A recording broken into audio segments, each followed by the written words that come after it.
What's going on, everybody? I'm Jiffy Nano, and welcome to my first Outriders Worldslayer build video. Today I have for you my first Devastator build focused around Boulderdash, and this is absolutely insane. We have been one-shotting bosses, it's been a great time, but this game has a lot of things going on, so this might be a bit of a longer video, so let's get right into it. So, first off, our abilities and skill trees. For our abilities, most of the time we're going to be using Gravity Slam, Endless Mass, and of course Boulderdash. I say most of the time because during boss encounters I try to switch from Endless Mass to Reflect because Endless Mass doesn't do anything to bosses, but it's extremely good when running around through mob-heavy areas.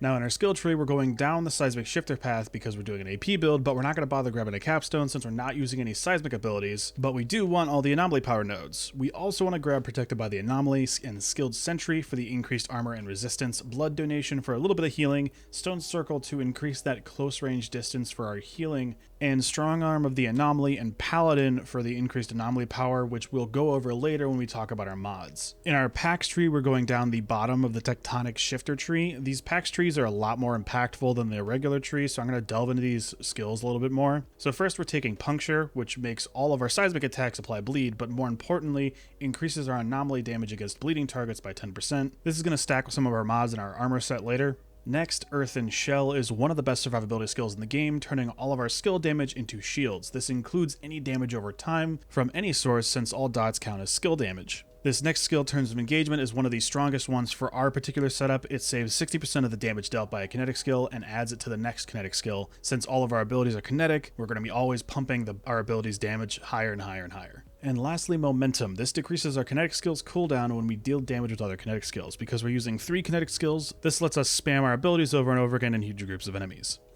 Okay, so that's our skill trees. Now for our gear and mods. All of my gear right now is Apocalypse, so I have 3 mods on all of it, but I am wasting a few mod slots. First off, I'm using 3 pieces of the Seismic Commander set. This set increases our damage towards bleeding targets by 50%, which does stack with our 10% up in our packs tree. And because we run Omen on our main weapon, which causes bleed, and our melee causes bleed, this ends up being a 50% damage increase almost all the time. Now, the downside to using the Seismic set is it's all based around seismic skills, and we're not using any seismic skills, so no matter what, we're going to be wasting at least 2 mod slots on our armor if we want a 3-piece set. But personally, I think the extra damage against bleeding targets is worth it. I have looked at the Martial set, which is supposed to share damage between all the enemies caught in Endless Mass, but I have yet to get a good set, so we're going to use the Seismic Commander, and it's working great for now. Along with the Seismic set's 50% damage bonus against bleeding targets, we are also using Tainted Blood and Bloody Boost to increase our damage against bleeding targets by an additional 24%.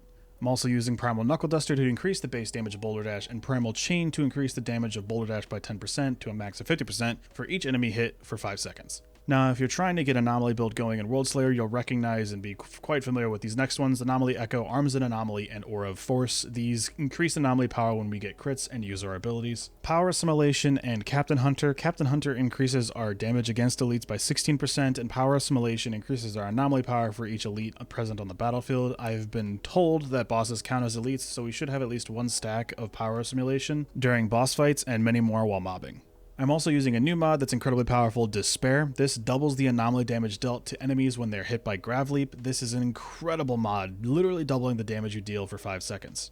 Lastly, we have Unstoppable Force. This is why we're taking Strong Arm of the Anomaly in our skill tree. Unstoppable Force increases our anomaly power by 50% of our resistance piercing. Strong Arm of the Anomaly increases our resistance piercing by 15% for each enemy we hit with our melee. So if we slam in a group of enemies with our melee, not only are we applying bleed, but we're also increasing our anomaly power by 7.5% per enemy hit. Next, our weapons. I never use my sidearm, I just use whatever level I have the highest. Sidearms don't matter. But currently I have a damage gun and a buff debuff gun. Our damage gun is a Dynamo with Storm Whip and Ultimate Storm Whip and Omen. Now, Storm Whips are just strong, so that's a given, but Omen is good because it increases the damage that enemies take that's hit by it for 10%, and it causes bleed. It goes through cover, it can hit multiple enemies. It's one of the best mods in the game. I love Omen, you should definitely be looking out for it. For our buff debuff gun, I have a Final Penance with Mage's Rage and Fortress. I don't have a good third mod on this, but I am looking for something like Omen or something to apply Vulnerable. Mage's Rage is similar to Arms and Anomaly. It increases your anomaly power by 10% on every crit, up to 40% for 15 seconds. And Fortress is fantastic. It grants armor and resistance by 5% for each shot, up to a stack of 3. And at 3 stacks, it doubles that armor and resistance and then gives us a 20% damage buff for 15 seconds.